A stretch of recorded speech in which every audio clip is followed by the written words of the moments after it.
Zee 24 तास एक पाऊल पुढे.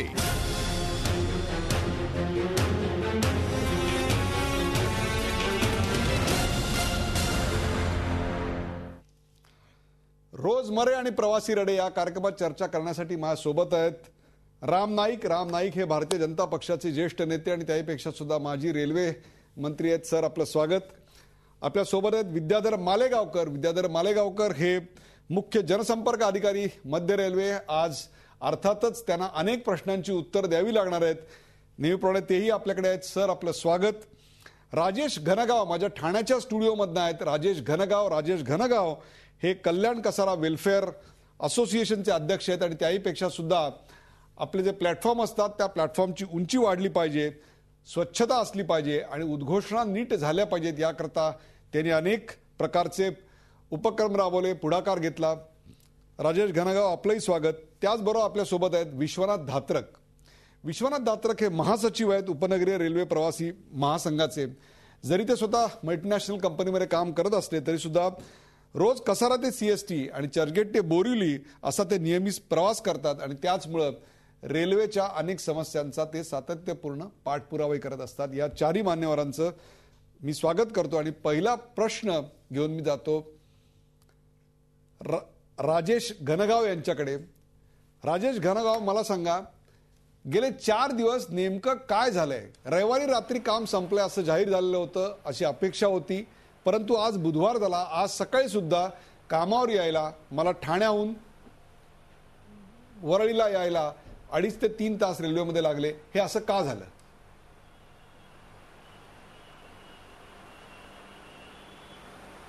रेल्वे प्रशासनाचा ढिसाळ कारभार, रेल्वे प्रशासनाचा ढिसाळ कारभाराची पोचपावती म्हणून सोमवारी जो काय मेगा ब्लॉक घेतला होता तो पहाटेपर्यंत पूर्ण होता अपेक्षित होतं, परंतु आज बुधवार आला तरी पण रडगाणं रेल्वेचं चालूच आहे. रेल्वेचे जे अधिकारी आहेत त्या अधिकाऱ्यांना प्रवाशांची काही सोयीसुतकच नाहीये.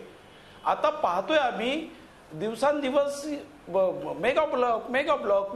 अरे काय मेगा ब्लॉक? आणि कुठले तरी मेगा ब्लॉक घेतात तर प्रवाशांना, जनतेला कळवा, जाहिराती द्या, मीडियाला कळवा, त्या माध्यमातून जनजागृती करून तुम्ही हा मेगा ब्लॉक घ्या, जेणेकरून प्रवाशांना, आम जनतेला वेठीस धरण्याचं हे धाडस हे रेल्वे प्रशासन करतंय.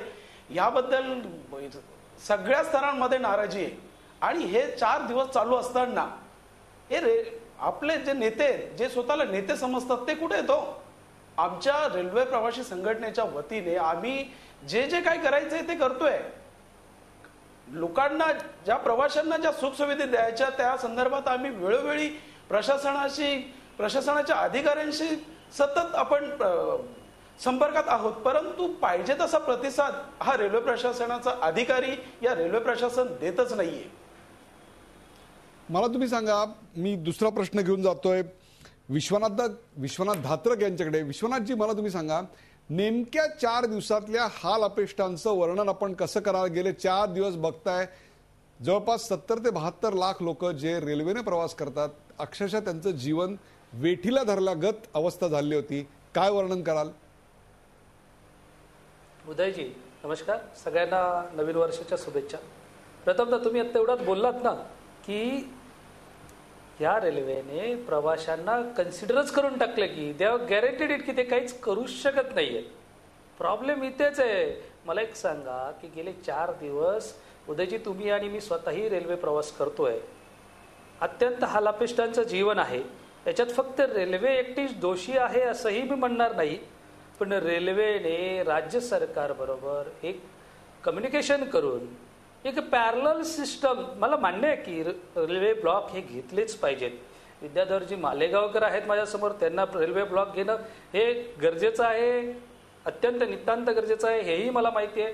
फास्ट ट्रॅक सिस्टम करायची असेल तर याही गोष्टीला आम्ही म्हणतो की करू नका असं म्हणत नाही. पण जेव्हा सोमवारी सकाळी कळलं की बॉस आज आपला हा ब्लॉक पूर्ण होत नाहीये, तर why this people has not gone to the state ministry आणि सांगितलं काय नाही की आम्हाला जी काही पॅरलल सिस्टम पाहिजे, बसेस पाहिजे. आणि आजही नाही, मला एक सांगा की हा कम्युनिकेशन गॅप पहिल्यांदा रेल्वेकडनं आणि दुसऱ्यांदा हे राज्य चालवणारं राज्य सरकार त्यांनाही त्याची कन्सिडर केलेली नाही. कारण एव्हरीबडी हॅज टेक गॅरंटेड की बॉस हे रेल्वे प्रवासी काही करणार नाहीत. मालेगावकरजी, तुमच्यासाठी हा संदेश आहे की रेल्वे प्रवासी संघटना या शांत आहेत, त्यांना शांत राहू द्या.